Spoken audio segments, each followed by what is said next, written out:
Whatever industry you work in, chances are you're already speaking to a fairly saturated market. Well, it just so happens one of the all-time great copywriters, Eugene Schwartz, in his book Breakthrough Advertising, which currently retails for around £300 to £400, if you can even find it, the term market sophistication was coined. And Eugene explains in the book that market sophistication basically refers to the different stages that consumers within any given market segment go through as the market becomes more and more saturated, and the way you need to speak to those segments at each stage of sophistication in order to cut through the noise and make sure that your marketing is heard effectively. Let's get straight into it. So one of the first things we'll need to do when dealing with a saturated market is to work on segmenting that market. So typically within any large market, you're going to start having subgroups and subcultures that emerge within that market. For example, if we look at the health and fitness market, which is an incredibly saturated market these days, you're going to have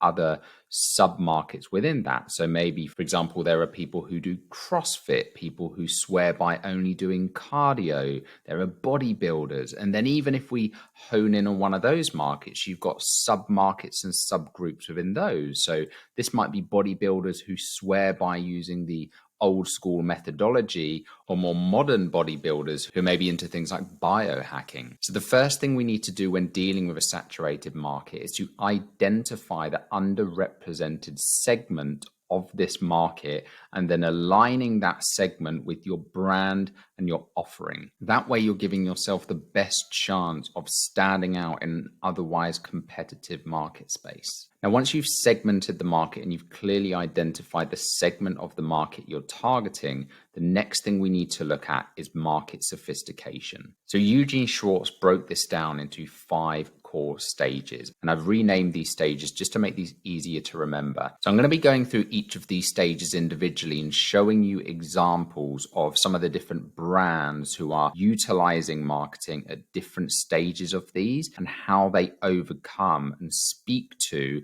the audience at that particular level of sophistication. So if we look at stage 1, this is an untapped audience. So these are people who are currently not being served, or there's no other competitors out there who are speaking to this particular segment of the audience, which is very, very hard to come across in this day and age, but they do exist as new subcultures and submarkets are emerging. A good example of this was in the marketing space, where back in the day, Russell Brunson released his book, .com Secrets. And in this book, he was going after a particular segment of the market who started to see the power of the digital age and having an online presence or creating an online business and tapping into that. So at this time, a lot of people were still under the illusion that the internet was a fad and they weren't really sure if it was going to stick around. So instead, what Russell has done here is he's kind of carved out a segment of this audience who are willing to go all in on this, and they want to take a bet, those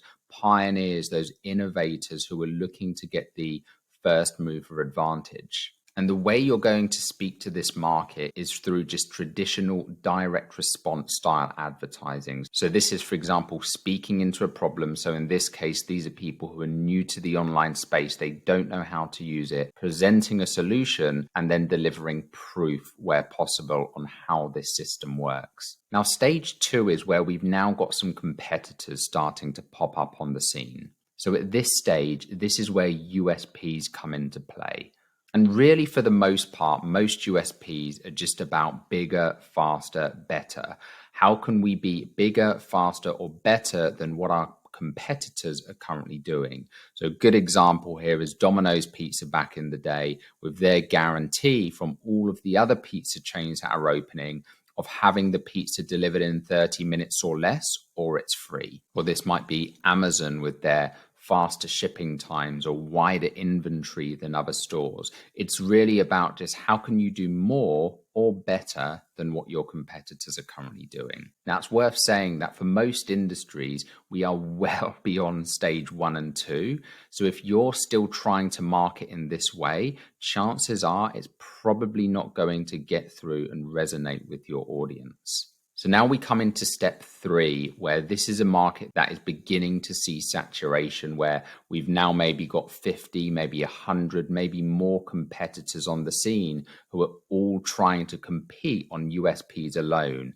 So one of the best things you can do to stand out here is to introduce a unique mechanism, because you have to think at this stage, all of the marketing people are seeing just blends into noise. Everybody's saying they do it better.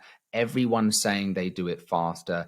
How is a consumer or potential customer meant to know who to trust at this stage? And this is where unique mechanisms come into play, because they make people question whether or not this is the missing ingredient and why they haven't been able to find the perfect solution to their problems yet. Good example of this was the workout program P90X back in the day, where they actually trademarked and coined this term muscle confusion. So in a world where everyone was trying to flog their new workout DVDs, P90X came along and said, this is why workouts don't normally work for you and why you've hit that plateau. And this system is what's going to allow you to break through that plateau.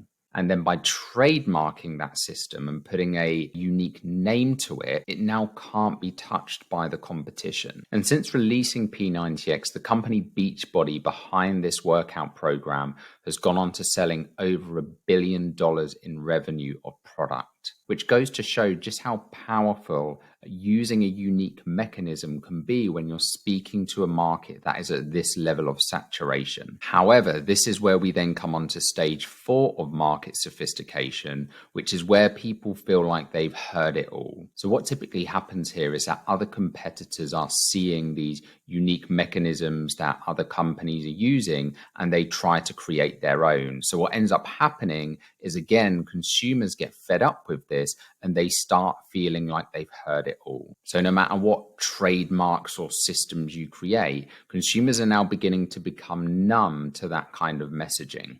So one of the best tactics and approaches you can take here is to acknowledge the level of saturation in this market and take a stand. So for example, one of the fastest growing weight loss apps out there, Noom, took a stand against dieting, right? So in a world where there's all of these new diet systems and frameworks and trademarks, they know the consumers are fed up with it and they don't want to hear it anymore. So they've taken a stand against dieting. So they've acknowledged the level of saturation and they're taking a stand against it. So this is where you now need to go almost on the offensive to take down the competition and carve out your own unique positioning within this market and speak into why the market is currently broken. And then finally from here, we get to the stage eventually where people are just no longer receptive to marketing. They get what I call marketing blindness. So no matter what you put in front of them, no matter what you try to communicate to them, it's falling on deaf ears. So really the last remaining thing to do at this stage